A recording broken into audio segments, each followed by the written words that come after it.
SMB, takot nga ba mabawian ng Hinebra? Coach George, ayaw pa kasigurado. Nadala na nga ba? And ito pala ang totoong dahilan kung bakit kahit kuhanin ngayon ng SMB si Brownlee para maging naturalized or local team for SMB sa EASL ay hindi ito maaaring mangyari. Hindi ito dahil sa ayaw ng Hinebra, kung hindi dahil ito sa rules na ito ng FIBA. And Dwight Howard sa Magnolia. So yan nga ang ating mga tatalakayin. Pero bago ang lahat shoutout sa mga solid nating ka-teammate na sila Alfredo Caparas, Samsung, Lope Bucalos, Jose Marie Tolentino, and Annabel Galicia. Naglabas na nga ang EASL ng sagot sa mga tanong ng ibang Pinoy fans about sa tulad ng estado ni Justin Brownlee na kung sakaling ito'y palaruin or kunin ng SMB bilang naturalized player nila ay hindi rin ito mapapayagan. Sigurado may magtatanong dyan, pero bakit si Angelo Kwame pwede maglaro as local sa Meralco, pero bakit si Brownlee bawal as local sa SMB? So ganito nga po yan. Pinaliwanag na po ng EASL yung mga ganyang case.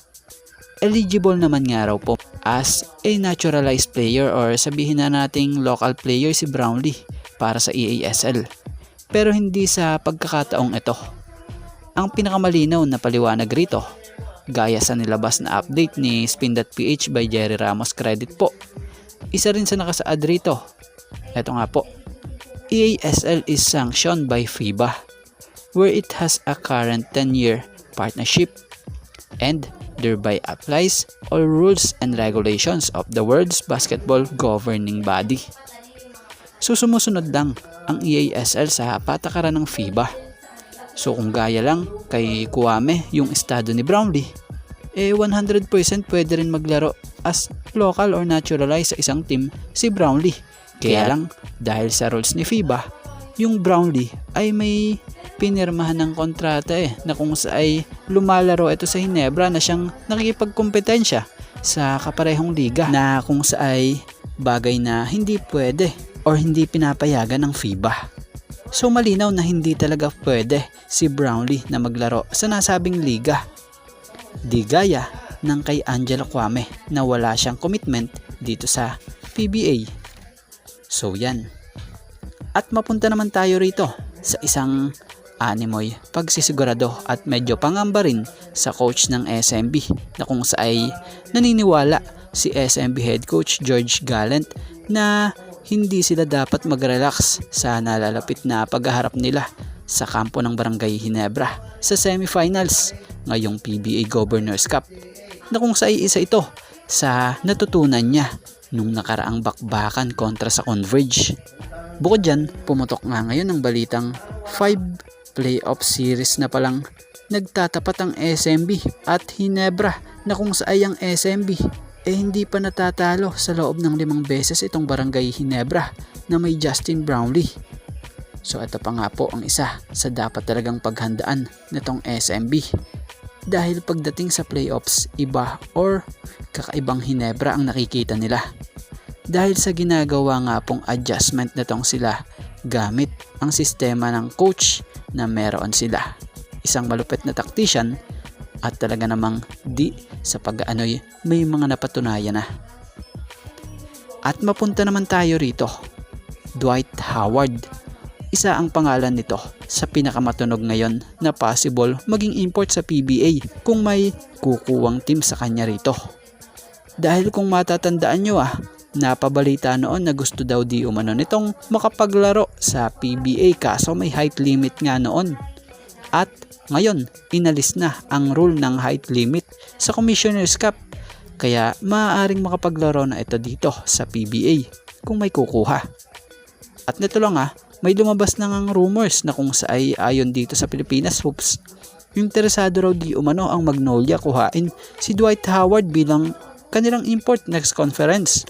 Pero interesado rin daw ang mga ito na pabalikin ang nakaraang import nila na si Tyler Bay. So bukod dyan, isa nga rin raw po ang Converge sa frontrunner team na gusto rin makuha ang serbisyo nitong si Dwight Howard. So sa tingin natin at para sa opinion natin dito kung sa Magnolia, pwede naman ito. Kaya lang, parang mas posible ito sa Converge Dahil kung tutuusin, close ito sa ilang malalaking tao na nasa part ng Converge dahil sa pagkakaugnay nito sa team na nagdala sa kanya dito sa bansa, gaya ng Strong Group Athletic. Pero syempre abangan pa rin naman natin soon for next conference kung may Dwight Howard nga ba tayong makikita sa PBA. So yan, sa ngayon mga ka-teammate, eto nga lang po muna ang ating sports pasada. And thank you for watching guys and God bless everyone. Shoutout sa mga solid nating ka-teammate na sila Joe Belurot,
Alfredo Caparas,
Ryan Mayugba,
Katz Aquino.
And Juan Solige.